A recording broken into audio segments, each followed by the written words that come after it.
Good morning, dear students. Welcome to the English class. आज हम class 6 की unit 8B का पोएम एग्ज़ाम स्ट्रेस पढ़ेंगे। हेलो स्टूडेंट्स, आज मैं आप लोगों को एक पोएम पढ़ाने जा रही हूँ जिसका नाम है एग्जाम स्ट्रेस। इस पोएम के पोएट हैं Ali Khwaja.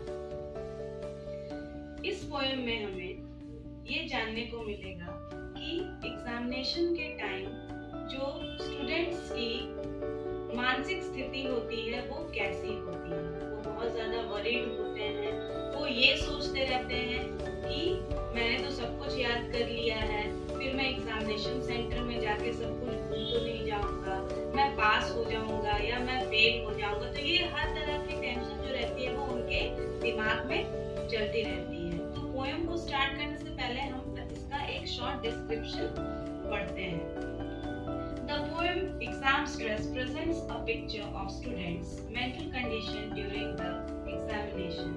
This poem tells us about their tension, nervousness and worries. They think all the time that whether they will fail or pass.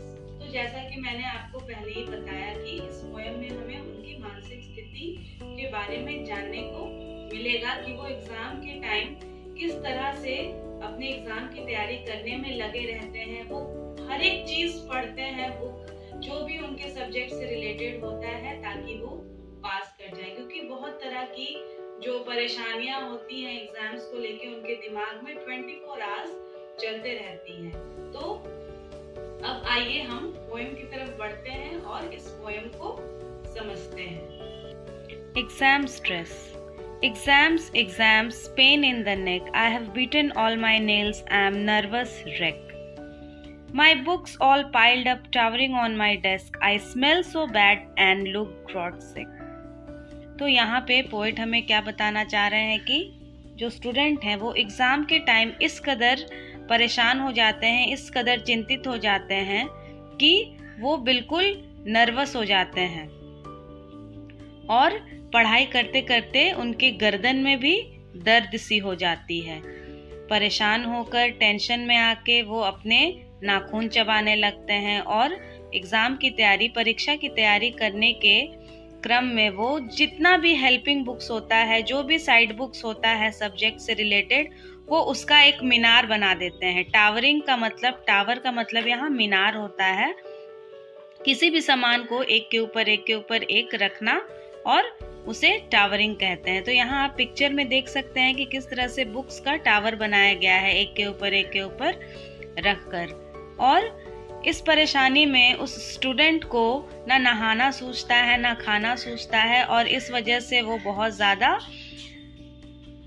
Bad smell भी होने लगता है, उसके शरीर से दुर्गंध भी आने लगती है और वो बहुत ही अनटाइडी सा, बहुत ही बिगड़ा हुआ सा दिखता है, साफ सुथरा नहीं दिखता है, क्योंकि उसे एग्ज़ाम की इतनी ज़्यादा चिंता है कि उसे कुछ करना अच्छा ही नहीं लग रहा है। Stress building up will I failed, और इस चीज़ का भी उसके दिमाग में चिंता है कि मैंने तो पढ़ाई शुरू से की नहीं है, अब 11th आवर में जब मेरा एग्ज़ाम आ गया है तो मैं पढ़ रहा हूँ, तो क्या इतना ही पढ़ने से मैं पास हो जाऊँगा कि मैं फेल हो जाऊँगा।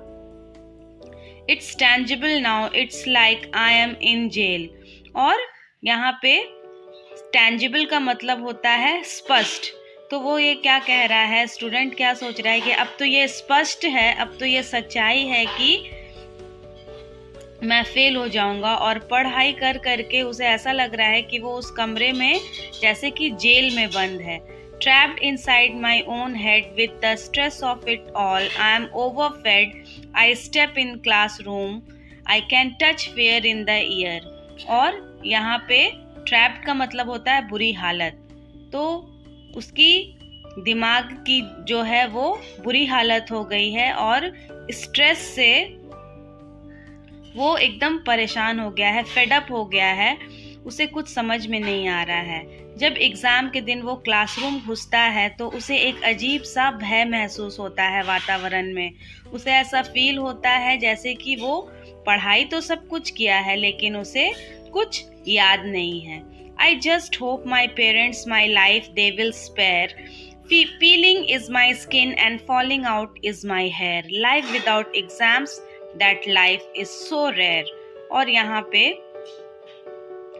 पेरेंट्स का मतलब होता है माता पिता, स्पेयर का मतलब होता है फ्री होना, पीलिंग का मतलब होता है छिलना, जैसे हम छिलका निकालते हैं किसी भी चीज़ से, फल से, सब्जी से, तो निकाल कर बाहर करना। तो यहाँ स्टूडेंट एग्ज़ाम देने के वक्त ये सोच रहा है कि जो मेरे पेरेंट्स हैं, जो मेरे माता पिता हैं, वो मुझे किसी तरह से बचा लें जब मैं एग्ज़ाम देकर घर आऊँ, मेरे परेशानी को वो और ना समझते हुए मुझे पनिशमेंट ना करें कि तुम फेल हो गए हो तो तुमने पढ़ाई अच्छे से नहीं की। उसे इन सब डांट का अपने माता पिता से डर है।